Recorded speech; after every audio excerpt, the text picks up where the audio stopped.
Gracias, buenas tardes. Muchas gracias a la OPS por la invitación, a las autoridades de Ecuador.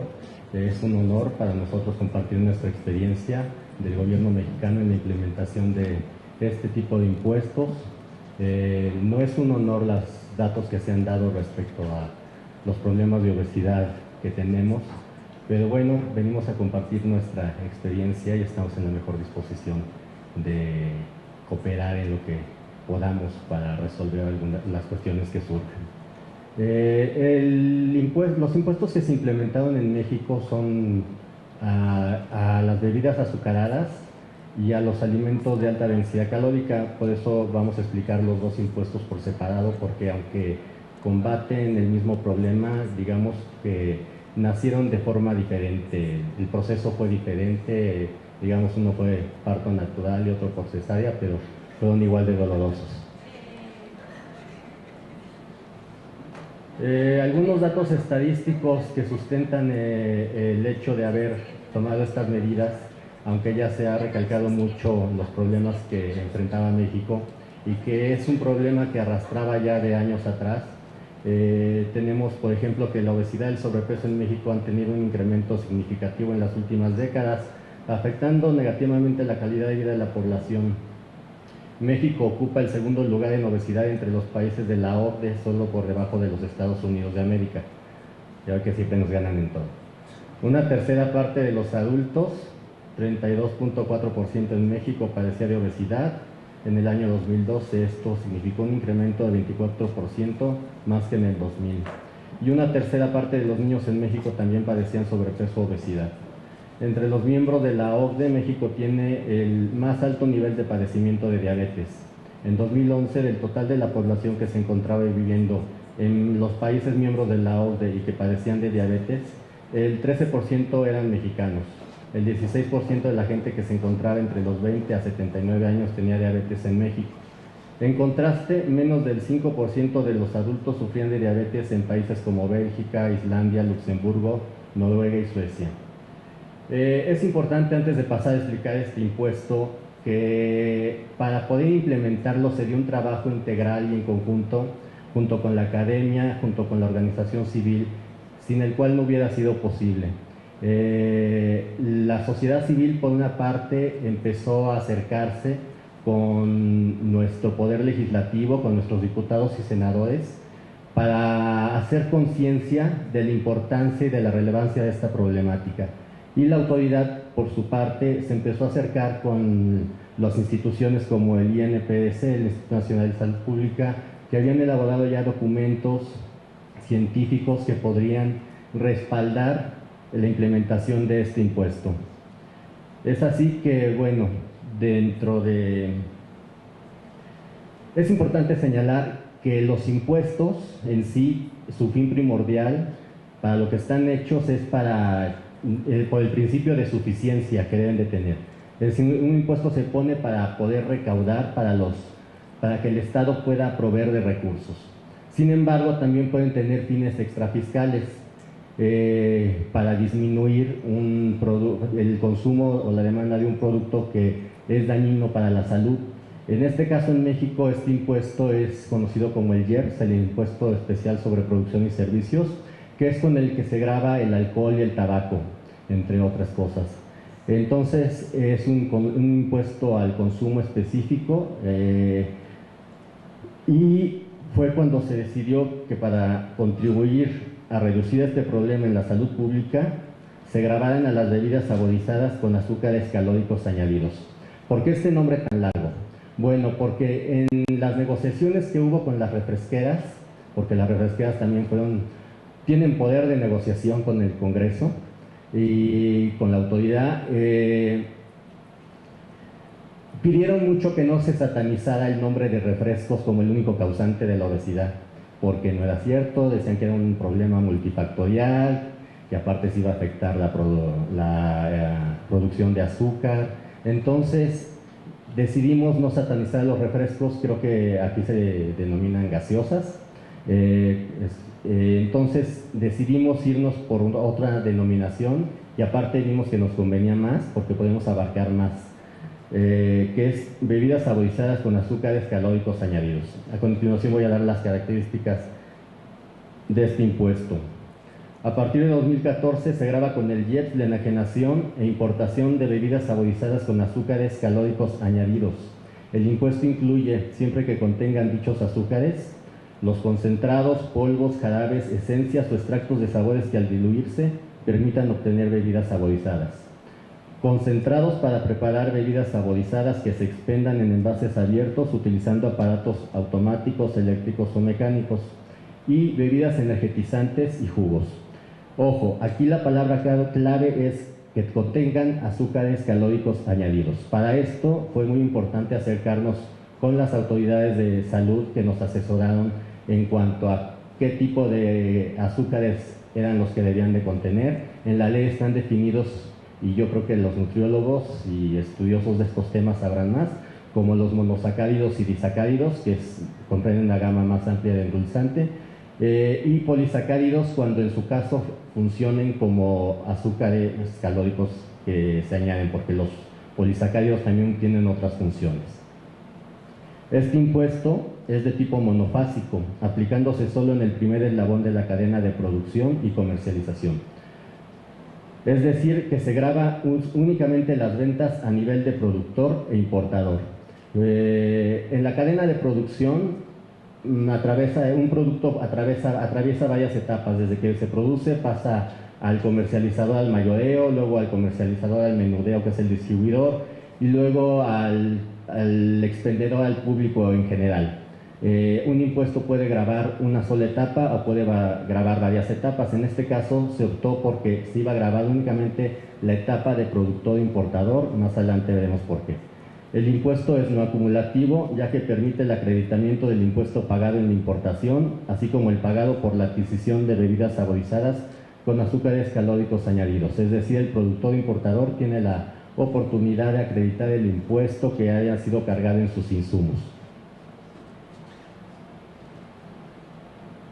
Vamos a explicar por qué este impuesto se decidió. Bueno, no, estas son otras características de este impuesto. Este impuesto especial al consumo es tipo cuota específica, grabando con una cuota de 1 peso por litro. Esto es un equivalente a 8 centavos de dólar por litro aproximadamente, el volumen de litros que enajena el productor o que es importado o enajenado por el importador. En el caso de concentrados, polvos, jarabes, esencias o extractos de sabores, el impuesto se calcula tomando en cuenta el número de litros de bebidas saborizadas que de acuerdo con las especificaciones del fabricante se pueden obtener. Aquí sí cabe resaltar que la autoridad confía en el fabricante y en los laboratorios que le dan registro. Si un sobrecito que venden me dice que puedo preparar 2 litros, la autoridad le cree y entonces el impuesto va sobre 2 litros. La legislación prevé que la cuota específica se actualice con motivo de los cambios de precios en el país, es decir, que para que no pierda vigencia respecto a los incrementos inflacionarios, este impuesto es susceptible de ser incrementado inflacionariamente. Vamos a ver cuáles fueron las excepciones que se decidieron para aplicar este impuesto. Se exentó del IEPS a las bebidas saborizadas que cuenten con registro sanitario como medicamentos. ¿Por qué? Porque casi todos los jarabes tienen azúcares añadidos y se nos hacía injusto que grabáramos algo que es un medicamento. La leche en cualquier presentación. Aquí es algo que puede causar polémica, pero la leche, al tener un valor nutrimental, no importa que esté con azúcares calóricos añadidos, está exenta del impuesto simplemente por el hecho de que se siguió el criterio que tiene un valor nutrimental. Los sueros orales, porque también representan un medicamento, y las bebidas saborizadas que se enajenen en restaurantes, bares, otros lugares en donde se promocionen servicios de alimentos y bebidas, ya que en este caso se trata de prestación de servicios y no enajenación de bienes. Es decir, si yo voy a McDonald's, el refresco que yo pida, así sea refill, ya viene con impuesto porque fue causado a nivel de productor. Las obligaciones que se le impusieron a los productores respecto a sus obligaciones fiscales fue que los fabricantes, productores, envasadores de bebidas saborizadas con azúcares calóricos añadidos deben cumplir obligaciones como llevar un control físico del volumen fabricado, producido, envasado, según corresponda. Reportar al SAT, que es la encargada de recolectar los impuestos en México, la lectura mensual de los registros de los dispositivos que utilicen para el control físico. El impuesto se calcula y paga de forma mensual, considerando las operaciones efectivamente cobradas y pagadas en el periodo. Esto es importante para después que veamos la manera en que se hizo la proyección de la recaudación del impuesto. Vamos a explicar por qué el impuesto fue diseñado de esta manera, con una cuota específica. La estructura del IEPS de bebidas saborizadas responde a las características del producto grabado. Nos dimos cuenta de que el mercado de refrescos, la estructura de mercado, era muy parecida a la estructura de las cigarreras. En México los cigarros, los tabacos labrados están grabados con un impuesto mixto. Tienen una tasa de 160% sobre el precio de venta y aparte pagan una cuota específica. Esto se hace con la intención de que no se pierda la recaudación al grabar únicamente mediante una tasa, porque las cigarreras nos dimos cuenta que tienen empresas distribuidoras a las que les daban, las productoras le vendían a la distribuidora a muy bajo precio, entonces por lo tanto se perdía el efecto deseado del impuesto. Por eso al poner una cuota específica esto ya no puede ocurrir y nos dimos cuenta de que funcionaba más o menos de forma muy similar a este tipo de mercado y funcionaría mejor establecer una cuota específica que una tasa ad valorem. La cuota específica de $1 fue el equivalente al 10% de incremento de precios. La aplicación del impuesto solo a nivel de productor e importador reduce significativamente el número de contribuyentes sujetos al pago del impuesto, lo que implica que tanto su administración como control por parte de la autoridad fiscal sean más sencillos. Ello resultó factible en el caso particular de las bebidas saborizadas, dado que se trata de un producto relativamente homogéneo cuya elaboración se realiza mayormente en grandes plantas. Dado que la producción de bebidas saborizadas está relativamente concentrada en un pequeño número de plantas, además de que el producto es altamente homogéneo, un impuesto monofásico, es decir, de una sola etapa a nivel de productor, fue considerado como la mejor opción. Es así que la estructura del impuesto responde al fin extrafiscal perseguido, desalentar el consumo de bienes que causan obesidad y sobrepeso. Esto viene a colación por lo siguiente. En México se empezó a dar una situación bastante curiosa. Empezaron a sacar antes del impuesto unos tamaños de refresco impresionantes, para que yo por lo menos me siento con mi familia a comer y no sé a ustedes, pero a mí me daba coraje que a la mitad de la comida se acababa el refresco y habría que ir a comprar otro. Yo creo que los productores de refresco, pensando en esta situación, empezaron a sacar unos tamaños pero mega para que no tuvieras que ir a media comida por otro refresco. Lógicamente, al tener mayor cantidad de volumen, pues con el impuesto los refrescos pagarían más de la manera en que está diseñado. Es por eso que para el diseño del impuesto se consideró el hecho de que las bebidas en envases de mayor volumen tienen precios por litro menores.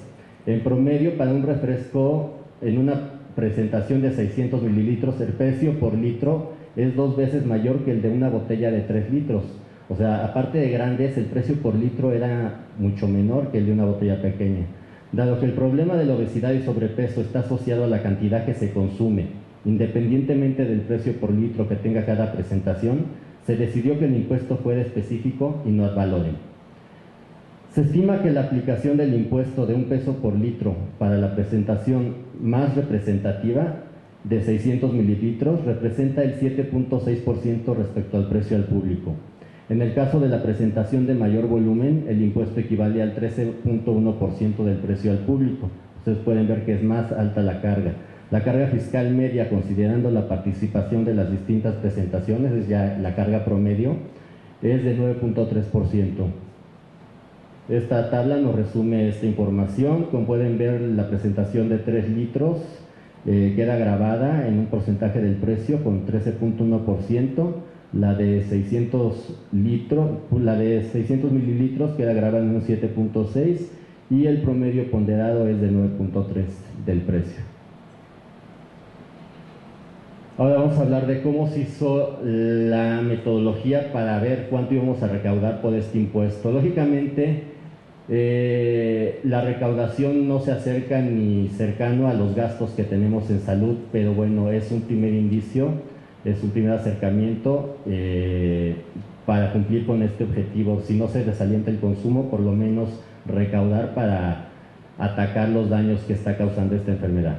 Para estimar el potencial recaudatorio del IEPS de bebidas saborizadas, se obtuvo una aproximación del consumo nacional aparente del volumen de litros de refrescos azucarados y jugos con sabor a frutas.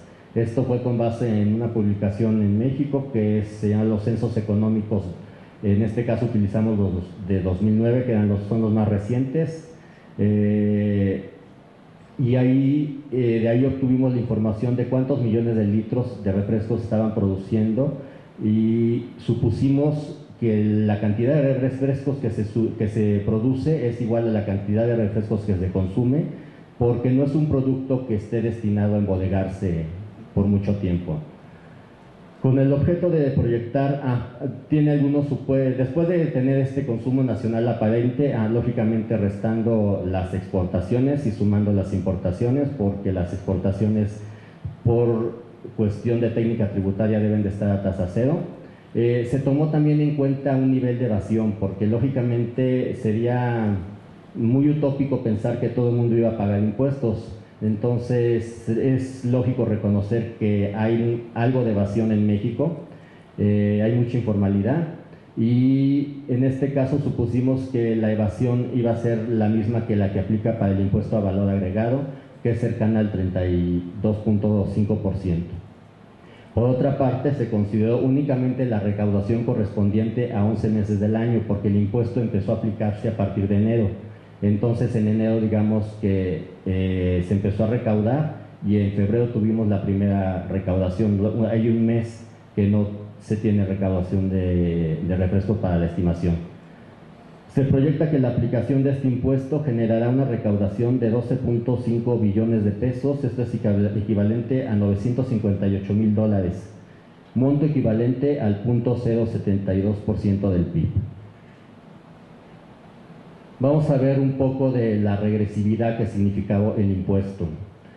Con base en la información de la Encuesta Nacional de Ingreso y Gasto de los Hogares 2010 que elabora el INEGI, se calculó la distribución del gasto de los hogares por decil de ingreso de los bienes gravados con este impuesto, así como su incidencia. Los resultados se muestran en el siguiente cuadro. Si lo alcanzan a ver, se puede ver que en la estructura de los gastos, los tres primeros deciles casi no aportan, y los últimos deciles son los que aportan más en la estructura del gasto.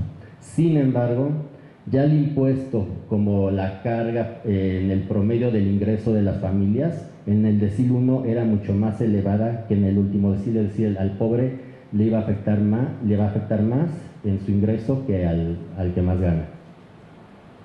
Sin embargo, ya con un análisis coincidente con ambos resultados, se encontró que si bien la incidencia del impuesto respecto del ingreso promedio es mayor para los hogares de menores ingresos que para los de altos ingresos, se estima que el 40% de la recaudación adicional esperada por la aplicación de este impuesto provendrá del 30% de las familias con mayores ingresos, en tanto que el 30% de las familias con menores ingresos aportarán a la recaudación total de este impuesto el 20%. Estudios internacionales que cotejamos y como consejo de nuestra área jurídica, era mejor dar un listado de productos para que hubiera menor ambigüedad en el pago del impuesto. Esta lista de productos, a continuación veremos cómo se determinó, pero cada uno de estos productos al mismo tiempo se define en ley qué productos pueden entrar en cada categoría. Se decidió que entraran que son botanas, productos de confitería, chocolate y demás productos derivados del cacao, flanes y pudines, dulces de frutas y hortalizas, cremas de cacahuate y avellanas, dulces de leche, alimentos preparados a base de cereales, helados, nieves y paletas de hielo.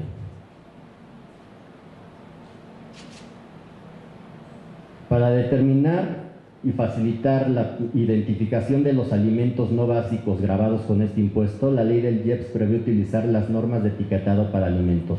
En este caso, bueno, con el avance que ya se ha mencionado en cuanto al etiquetado en México, es importante para la aplicación de este impuesto, ya que la ley señala expresamente que para el caso de alimentos que no tengan dicha etiqueta, se presumirá, salvo prueba en contrario, que tienen una densidad calórica igual o superior a 275 kilocalorías por cada 100 gramos y entonces pagan impuesto.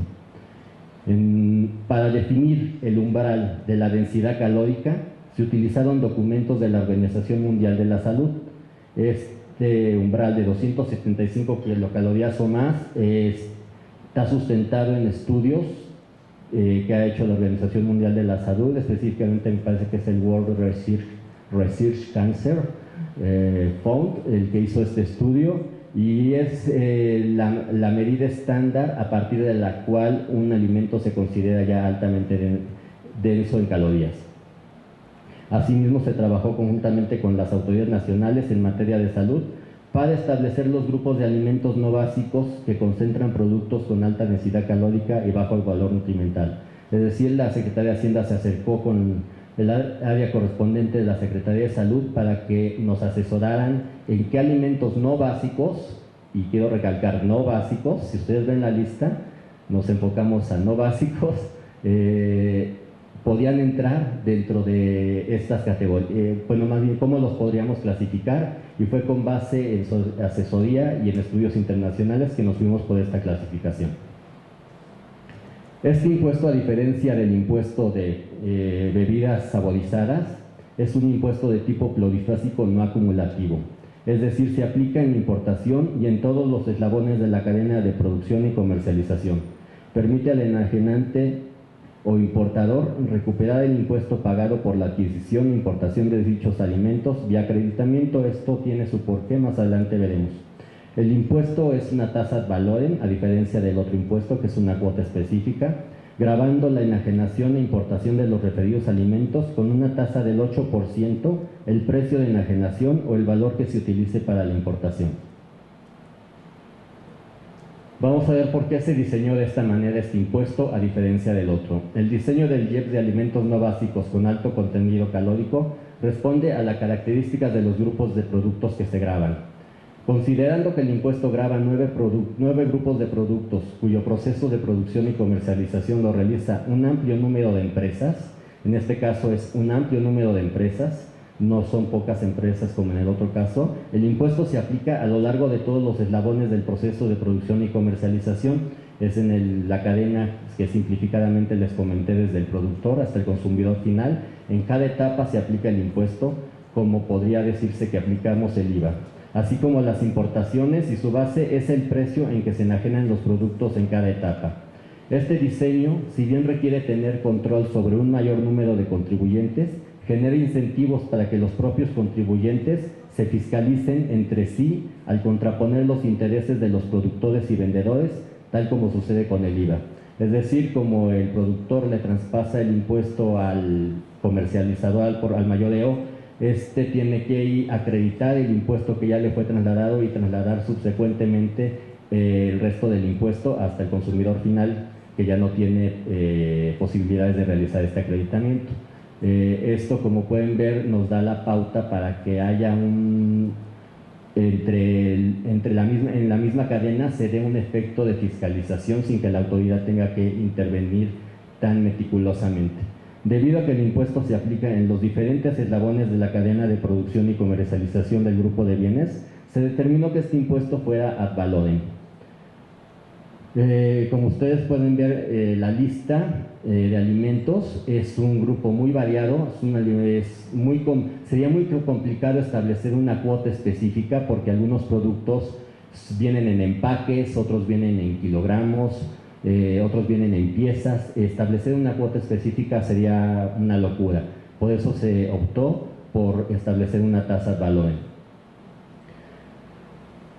La aplicación de una cuota específica con base en una unidad física de los productos podría haber dado lugar a manipulaciones a lo largo de la cadena de producción y comercialización con el fin de evitar o reducir el pago de impuesto.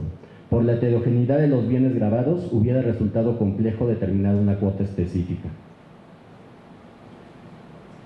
Ahora vamos a ver, dentro de la gama de productos que quedaron grabados, a pesar de que nos fuimos, y lo recalqué mucho, por los no básicos, hay un grupo de productos que sí nos preocupó, porque aunque la lista incluye los alimentos preparados a base de cereales, la dieta, por lo menos en México, de los mexicanos está basada mucho en cereales.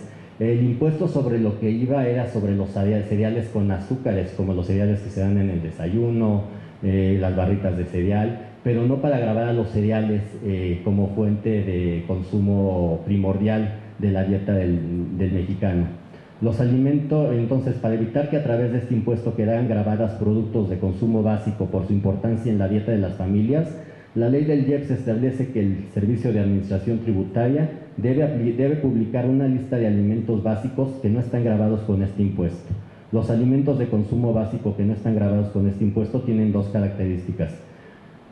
Número uno, son importantes en la alimentación de la población, y número dos, su contenido nutricional no se opone con el cumplimiento del fin extrafiscal, pues el que se estableció este impuesto, que es el de combatir la obesidad. Esta es la lista de productos que quedaron exentos de este impuesto. Como pueden ver, está la cadena del trigo, la cadena del maíz y la cadena de otros cereales. Hay que recalcar que se incluye un alimento básico, que es la tortilla de maíz, que se excluye el pan no dulce, es decir, el pan dulce queda grabado. Y bueno, también es importante recalcar que queda exento alimentos a base de cereales para lactantes y niños de corta edad. Ya hablando en términos de la recaudación esperada, para estimar el potencial recaudatorio se empleó un modelo de consumo final basado en la estructura del consumo de los hogares, reportada en la Encuesta Nacional de Ingreso y Gasto de los Hogares 2010, de los productos objeto del gravamen y el consumo privado y público del Sistema de Cuentas Nacionales de México. Se proyecta que la aplicación de este impuesto generará una recaudación de 5.6 billones de pesos, equivalente a 430 millones de dólares, monto equivalente a 0.032% del PIB, es más o menos el 50% del impuesto a bebidas azucaradas. Vamos a ver cómo está la incidencia y cómo puede afectar cómo podemos defender la regresividad del impuesto. Vemos básicamente los mismos resultados. En la estructura del gasto, los deciles de menores ingresos aportan con menos en el conjunto que los deciles de más alto ingreso. Sin embargo, la carga que significa el impuesto como ingreso promedio diario del primer decil es mucho mayor que la del último decil, le afecta mucho más a la gente más pobre. Sin embargo, ya tomando ambos elementos en conjunto, se puede decir que si bien la incidencia del impuesto respecto del ingreso promedio es mayor para los hogares de menores ingresos que para los de altos ingresos, se estima que el 53% de la recaudación adicional esperada por la aplicación de este impuesto provendrá del 30% de las familias con mayores ingresos, en tanto que el 30% de las familias con menores ingresos aportarán a la recaudación total de este impuesto el 11%. Los resultados ya de este impuesto, podemos ver que extraordinariamente es mucho mayor a la que se había esperado. La recaudación acumulada en el primer semestre de alimentos no básicos de alta densidad calórica es de 5.846 millones de pesos, pues decir, ya se alcanzó la meta programada de forma anual que teníamos. Esto es que hemos recaudado 2.4 veces la recaudación proyectada. Sin embargo, no somos tan optimistas respecto a la recaudación. ¿Por qué? Porque puede tener dos explicaciones. Una, que hay un menor nivel de evasión a la que se estimó, y otra, que hay pagos indebidos al ser un impuesto de nueva aplicación en el que no existe la certeza de que un producto determinado esté grabado o no. Aun cuando la autoridad fue muy detallista y metodológica en qué alimentos grabar y no grabar con este impuesto, la amplia variedad de alimentos que hay en el mercado que pueden entrar es extraordinaria. Entonces, los productores lo que han hecho es que si no saben si deben pagar o no pagar el impuesto, pues lo pagan de todas maneras, porque a Hacienda le pagas.